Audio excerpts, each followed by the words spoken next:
Hi everyone, and welcome back to my kitchen. Tonight we are making a delicious strawberry pie, and you will not believe how delicious it is and how very simple it is.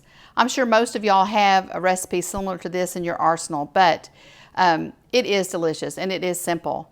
My good friend Linda Carson gave me this, and we haven't worked together in, golly, I bet 20 years. So I've had it that long. I have used it many times, and I have shared it with tons of other people. So I hope you love it, and you will not believe how simple it's going to be for us to do. One of the reasons it's a shortcut, simple recipe, I use a store-bought pie crust. I know a lot of y'all probably have a tried and true pie crust that you can mix up and have done just like that. I work today, so I did not have that luxury. And I see a lot of people use these on Food Network, you know, where all my friends are. And so if they use it, I'll use it. And it's always delicious. So you just roll it out. What I do is I follow the directions for the one crust pie where you put it in the oven and bake it. I bake mine a little past because I like it a little browner and it gives it a little more of that crunch.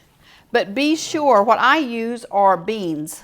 And I put parchment paper, put those beans in here. After I've docked it, spread it out, docked it real good, put those beans on it, put it in a 450-degree oven. Like I said, the instructions are on the box.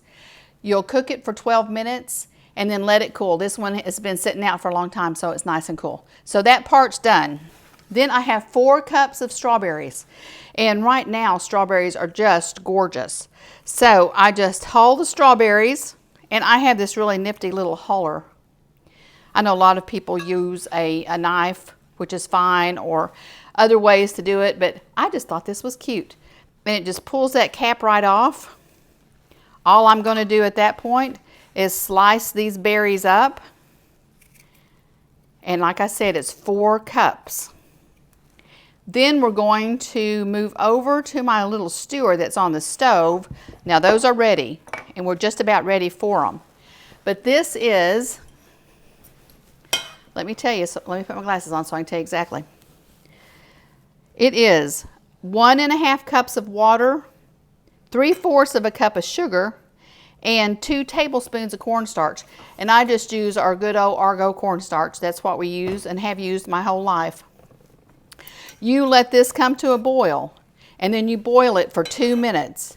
And it's nice and thick, and that's going to make the huge, wonderful base for your strawberries.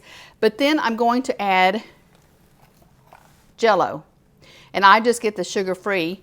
It's really good, and you don't miss the sugar. So really, you only have 3 cups of sugar in here, which is not super sweet, but the Jell-O kind of knocks it up to the next level, makes it real sweet. I have used this Swerve. It is a sugar replacement, and it's really good. You use it cup for cup just like you do regular sugar. I didn't have enough for my recipe tonight, so I just went with the 3/4 cup of sugar.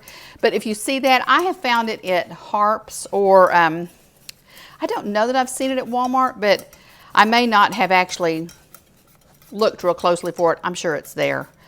But you stir up that sugar, and like I said, you've let this water, cornstarch, and sugar come to a boil for 2 minutes, which I've done, and I just let it rest for a minute. I've added in the Jell-O, strawberry Jell-O, and now I'm going to add in these 4 cups of beautiful strawberries. And all we're going to do now, is mix this up. Make sure you get all those berries down in that Jell-O and sugar mixture. So if y'all had a good day, we have been busy. Tuesday's our property tour. I'm a realtor. I think I've told you that before. I've got a beautiful new listing in Lavaca, so I took my office to look at it. That's always fun to get to do. And I'll tell you this too, we don't have dessert hardly ever. I just wanted y'all to see this, but it's a bonus anytime you've got it. Okay, I think I've got that nicely mixed. So now I've got this pie crust. And here's the thing too, you've pulled out your pie crust and you can put it in any pie plate you've got. People may not know it's a store-bought pie crust anyway.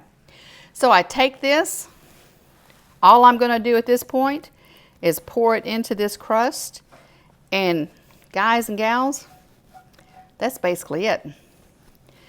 I am going to let it cool just a little bit.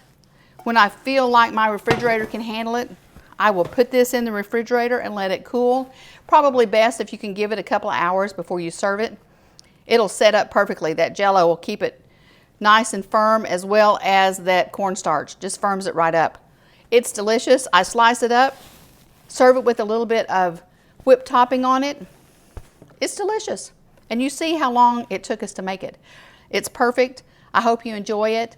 Linda, thank you so much for the recipe. Lots of people appreciate it. So I hope you'll make this sometime real soon, and I hope you have a great week.